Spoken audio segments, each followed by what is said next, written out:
The ABC has learned that as many as 1,500 Hastie Group workers in the Middle East have been left high and dry after the company's collapse late last week.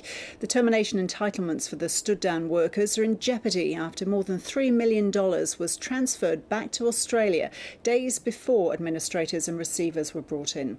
The ABC's business editor Peter Ryan has this exclusive story.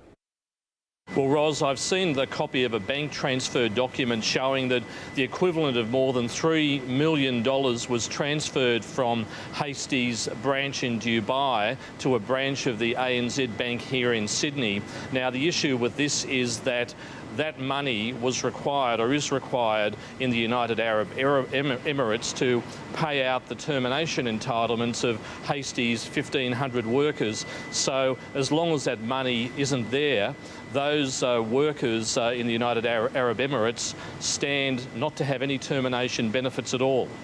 And once that money was transferred back to Australia, what happened to the managers who authorised it? Well, this document that we've seen was signed off by two of Hastie's top executives in the United Arab Emirates, and after that was signed off, those executives plus another senior executive left the country and flew back to Australia. That was on Monday, the day that administrators and receivers were appointed to Hastie. And the reason is not because they had anything to answer in the UAE, but because of local laws, they could well have been detained because Hastie had no money in the bank or the ability to pay out the termination benefits for workers, which was a breach of law there locally. And how many of the workers who are left without entitlements, how many of them are Australian?